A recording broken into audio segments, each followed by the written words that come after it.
Hello, hello, hello! Ang gagawin natin ngayon is isu-surprise natin si Kenzo. Dahil nga, tanggalin ko muna to.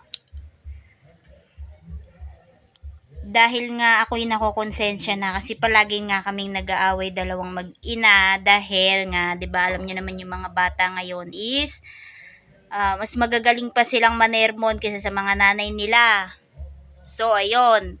Kaya lagi kami nag-aaway, lagi ko siyang napapagalitan. Paano naman kasi, pagka may assignment or may module siya, mamaya, wait lang, nagiging ibon na siya, kawi-wait lang niya. Hanggang sa, hindi na naman namin magagawa yung kanyang module, hanggang sa mag-aapura naman kami habang papasok na siya sa umaga. Kung kailan kami papasok sa umaga, tsaka lang niya gagawin yung module niya, kaya sobrang naaapura kami sa kanyang module na ginagawa, kaya sobrang nai-stress ako. Tapos, tsaka lang uuwi kapag gutom. Pag nandyan na sa galaan, halos ayaw nang umuwi. Kapag hindi mo tinawag, hindi na rin uuwi. So, ganyan si Kenzo. Pero ngayon nga ay, dahil nga, dahil nga tayo ay mommy, at syempre, kahit na napapagalitan natin yung ating mga anakis, deserve pa rin nila ng kung ano yung hiniling nila, kasi nga, nag-aaral naman ng mabuti kahit matigas naman ang ulo, nag-aaral namang mabuti. At mabait na bata naman, paminsan-minsan. So, ayun guys, bumili pala ako sa Shopee ng, gusto niya kasing daw magkaroon ng sapatos. Bagong sapatos na naman. Pero sobrang dami niya ng sapatos. Ilan na yung sapatos niya? 1, 2, 3. Tatlo yung high cut niya. Tapos tatlo yung low cut niyang sapatos na rubber shoes. So, kaya nga lang, gusto niya daw ulit ng sapatos. Kaya sabi ko, wala pa kaming pera nung sinasabi niya yung. Kaya, iso-surprise ko siya. Pangbawi man lang sa lahat ng mga pagalit ko sa kanya. 'Di ba? Nakakakonsensya din, 'di ba? Pagka yung anak mo lagi mong napapagalitan, papagalitan mo ngayon, tapos pag gabi, aakap-akapin mo kapag katulog na. Diba? Ganun naman tayo mga nanay. So, eto na nga guys. Titingnan natin yung aking na-order sa Shopee. Hindi ito sponsor ha.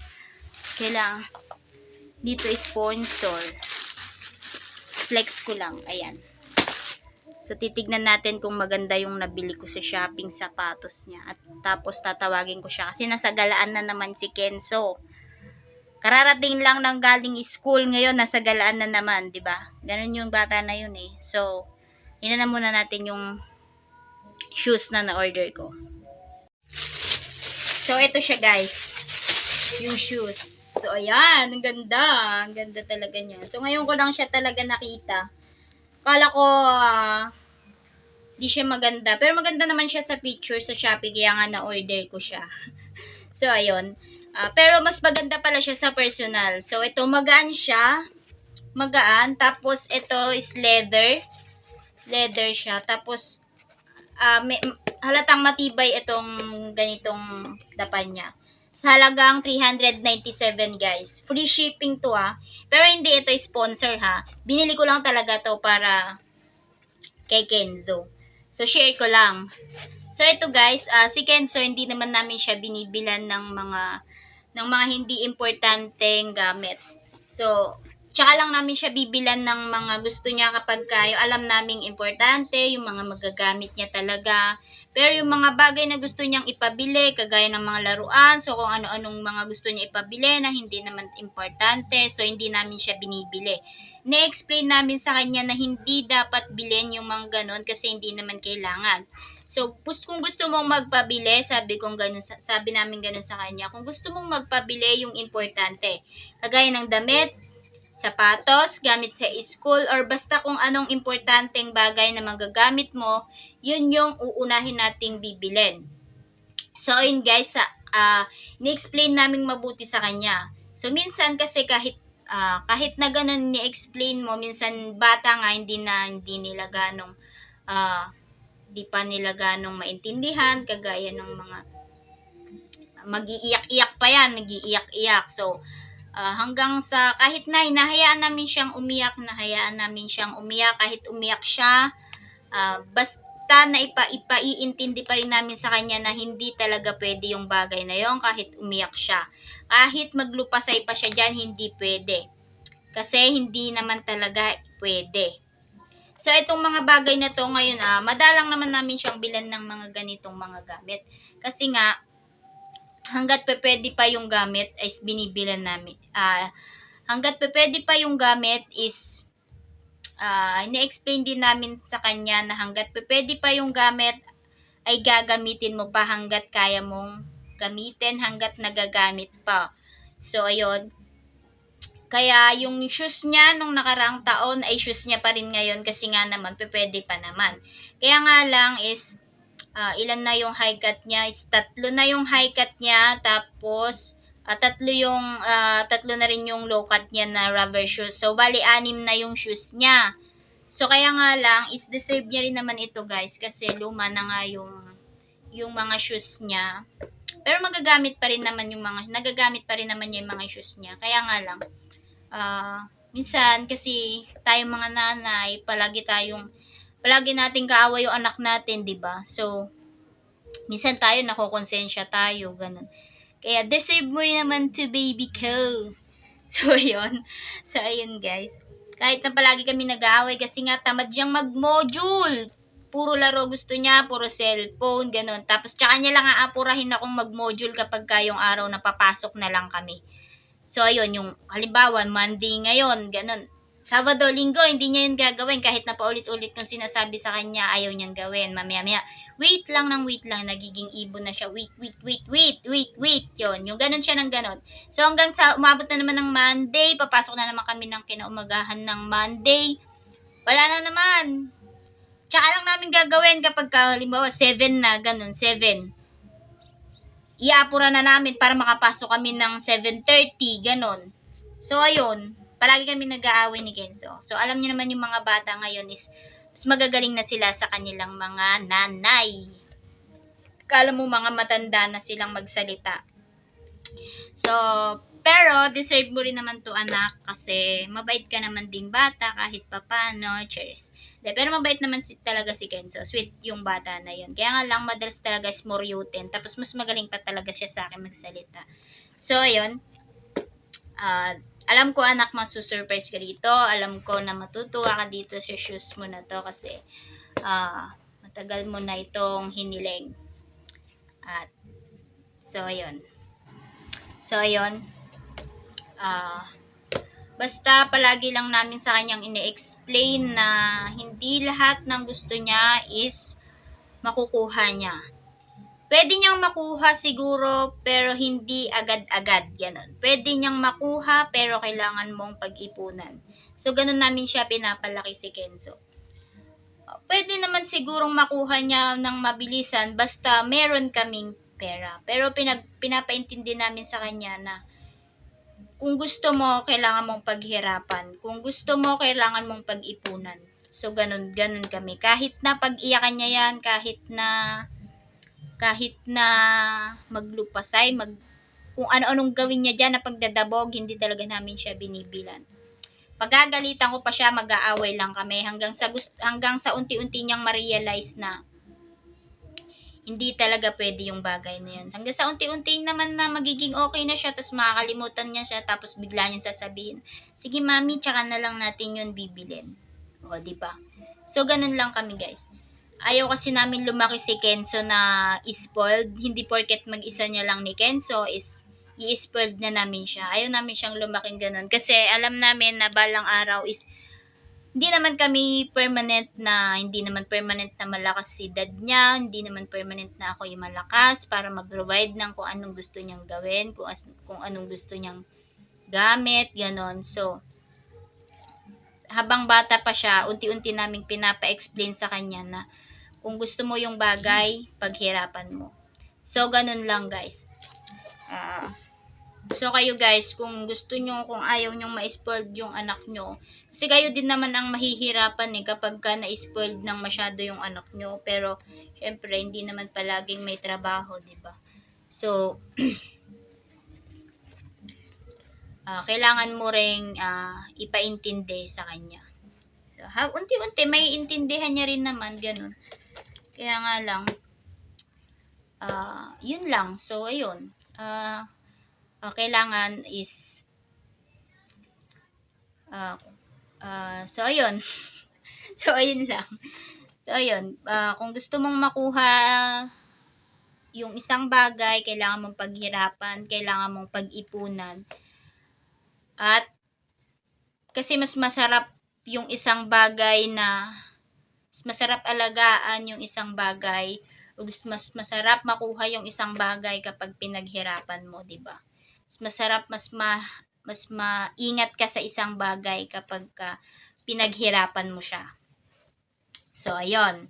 So, thank you pala to my dad, sa aming daddy, sa aming darling, sa aking darling, sa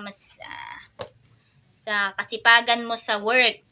Ayun. So, ayan. Dahil sa kasipagan mo sa work, meron siyang shoes. So, ayun. Iso-surprise natin siya.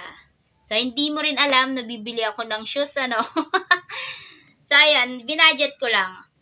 Budget lang tayo. Habang may extra, ganun. Budget lang. Pagkakasyahin lang kung ano yung mapagkakasya. So, ayun lang, guys. So, ayan. Tatawagin natin si Kenzo. So, ayan. Wait a minute. So, ayan na siya, guys. So, halika na, bilisan mo. May bibigay ako sa'yo. Pawis na pawis ka pa, oh. Magbis ka nga doon. Away na naman kami. Isa mo!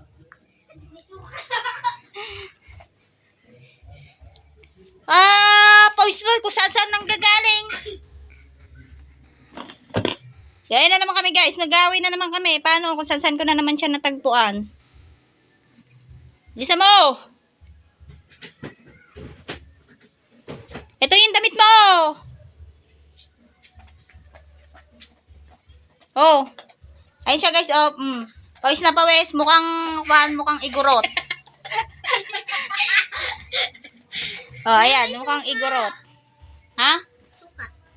Hayaan mo yun. Bisa mo magbihis, may bibigay ako sa'yo. In 5, 4, 3, bilisan mo. 2. So, ayan. Kailangan. Hindi niya maisa. Ano ba yan?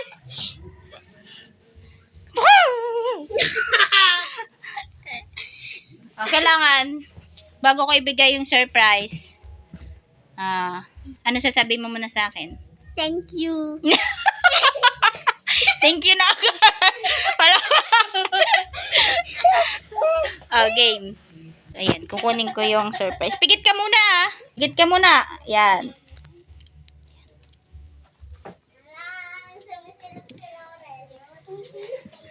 Game. And 1, 2, 3. Dilat na. Surprise! Yes! Yes! Tingnan mo nga. Ito nabili. Ha? Ito nabili. May spike yan.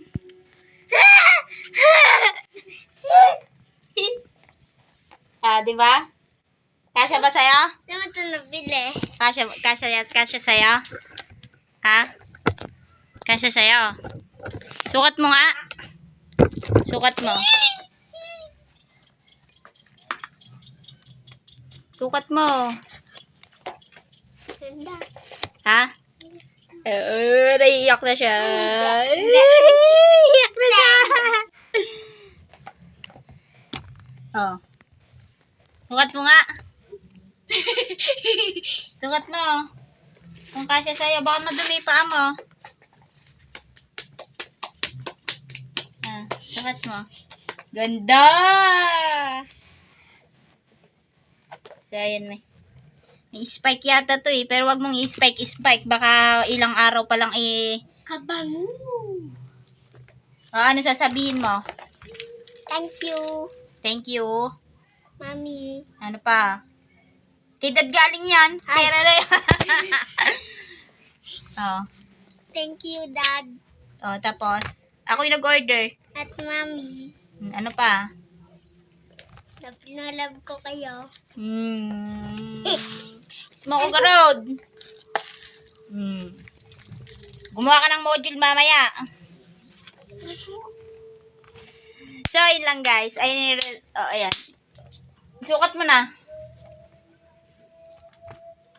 Sukat mo na. Sukat mo na. Huwag mo na alisin yung sintas. Isusukat mo lang naman eh. Iinis na naman ako. Arareng. Hi ka nga, Arareng. So, ayan na. Isinusukat ka na guys. Titignan natin kung kakasya sa kanya. Wow! Amazing! So, wag mo yan isusuot. Pang Pasko mo na yan. Oh, kasya? Apaw. Uy, saktong-sakto ah. Suot mo. Kung kakasya. Kina! Ayun eh. Saktong-sakto ah. Yung suot mo pa nga. Isa pa. Isa pa. Sige, isa pa. Ganda. Ha? Ganda. Maganda? Maganda ba? Ayan eh! Ayan